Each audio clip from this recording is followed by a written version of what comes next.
Assalamualaikum warahmatullahi wabarakatuh. Di sini saya sebagai perwakilan kelompok 2 untuk mempresentasikan hasil diskusi kami mengenai teori kepribadian Erich Fromm. Sebelumnya, perkenalkan kelompok kami. Yang pertama, Nida Asma Wafikoh. Yang kedua, Ridwan Fajar Kurniawan. Yang ketiga, Adik Rey Enggi Wijaya. Yang keempat, saya sendiri Indri Valeni. Erich Pincus Fromm lahir tanggal 23 Maret tahun 1900 dan beliau meninggal tanggal 18 Maret tahun 1980 pada umur 79 tahun. Erich Pincus Fromm merupakan seorang psikologi sosial, psikoanalis, sosiologi, humanisme, sosialis demokrat, dan filsuf berkebangsaan Jerman. Dia merupakan asosiasi untuk sekolah Frankfurt untuk teori kritik. Dia dilahirkan di Frankfurt am Main.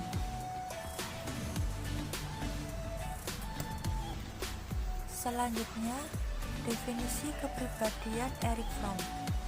Manusia merupakan makhluk yang teralienasi dan kesepian.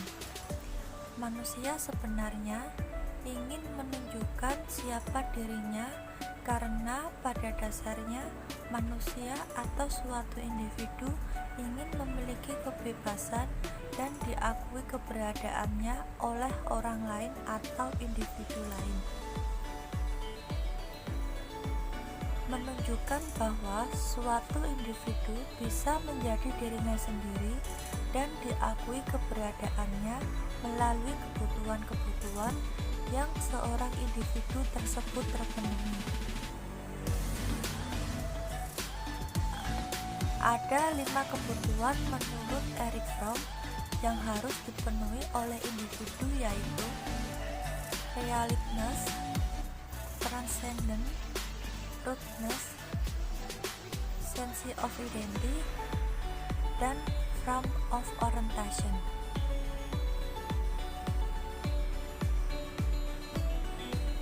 Dengan pemenuhan kebutuhan di atas terpenuhi dengan cara yang positif, maka individu akan dianggap sehat secara mental. Sedangkan jika tidak terpenuhi atau walaupun terpenuhi tetapi dengan cara yang negatif, maka individu akan dianggap tidak sehat secara mental. Selanjutnya, struktur kepribadian Erich Fromm. Fromm membagi sistem struktur masyarakat menjadi 3 bagian berdasarkan karakter sosial.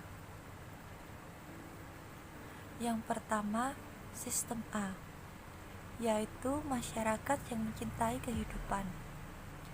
Karakter sosial masyarakat ini penuh dengan cita-cita, menjaga kelangsungan dan perkembangan kehidupan dalam segala bentuk. Dalam sistem ini, kekejaman jarang terjadi, serta tidak ada hukuman fisik yang merusak. Upaya kerjasama dengan struktur sosial masyarakat seperti ini banyak dijumpai.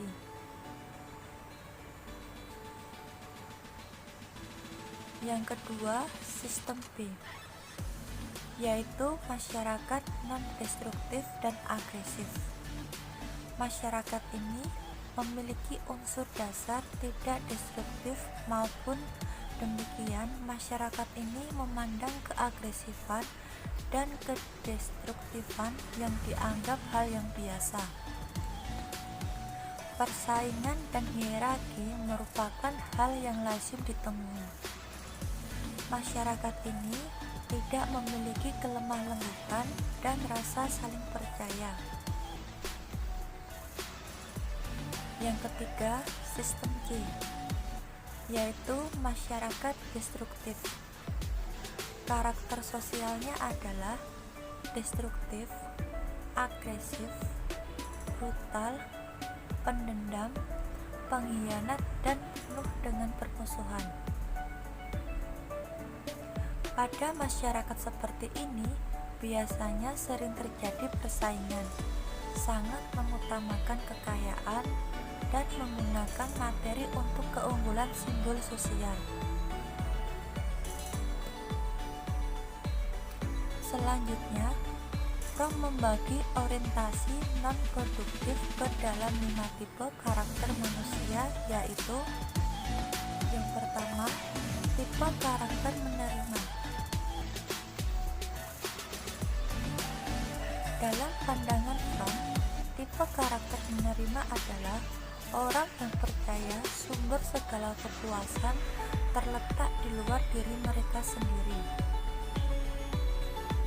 Kebanyakan karakter demikian periang dan bersahabat.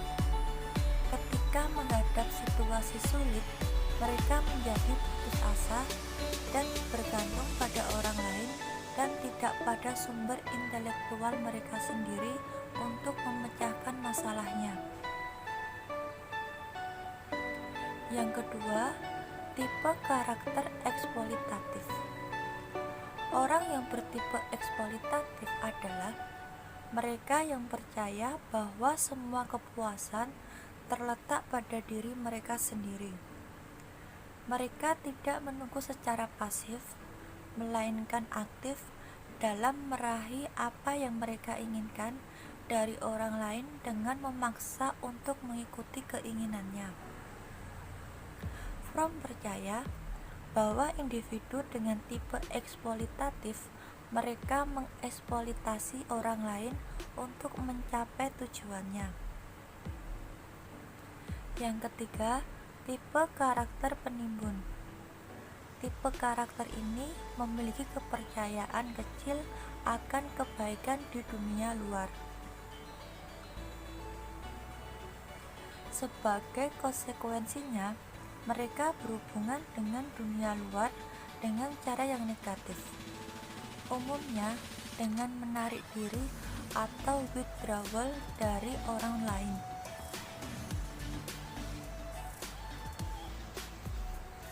Yang keempat, tipe karakter nekrofilia. Nekrofilia memperlihatkan perilaku destruktif dengan mengeksploitasi dan merusak orang lain atau benda-benda serta alam lingkungan. Mereka adalah tipe orang tertarik dan berpenampilan pada segala bentuk kematian. Mereka senang berbicara soal penyiksaan, kematian, dan penguburan. Lebih jauh, mereka sangat terikat dengan kekuatan dan kekuasaannya. Yang kelima, tipe karakter pasar.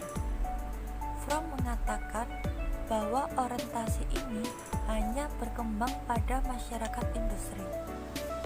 Dalam masyarakat demikian, orang belajar untuk memperlakukan diri mereka sendiri dan orang lain seperti komoditi dengan satu nilai tukar tertentu dalam satu interaksi paralel dalam ekonomi industri.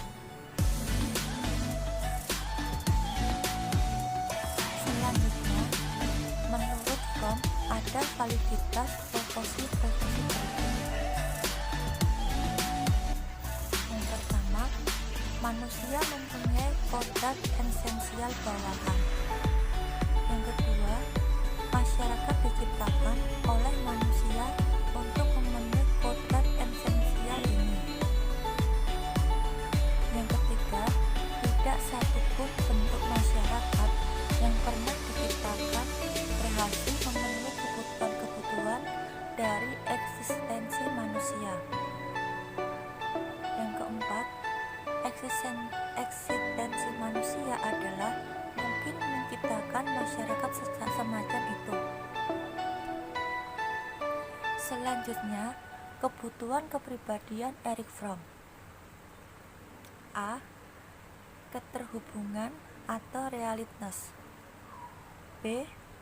Transendensi atau transcendence. C. Keberakaran atau rootedness. D. Rasa identitas atau sense of identity. E. Kerangka orientasi atau frame of orientation. Selanjutnya, tipe karakter sosial pokok. Yang pertama, hoarding produktif adalah pemilik tanah yang memegang nilai tradisional dalam pengerjaan pertanian, tanggung jawab, dan mempertahankan tradisi. 2. Eksploitatif produktif adalah wirausaha yang menyesuaikan dirinya dengan masyarakat industri baru, nilai pendidikan, teknologi, dan mobilitas sosial. Yang ketiga, reseptif tidak produktif adalah petani yang tidak punya tanah, tunduk kepada kekuasaan, penerima nasib yang tidak berkekuatan. Selanjutnya, kritik terhadap teori Fromm. Yang pertama, validitas empirisnya rendah. Yang kedua, konsistensi internal yang rendah. Yang ketiga, teori Fromm terlalu filosofis, sulit untuk diverifikasi, memprediksian sulit dilakukan. Demikian, atas perhatiannya rekan-rekan. Bila ada salah kata, salah ucap, kami mohon maaf. Wassalamualaikum warahmatullahi wabarakatuh.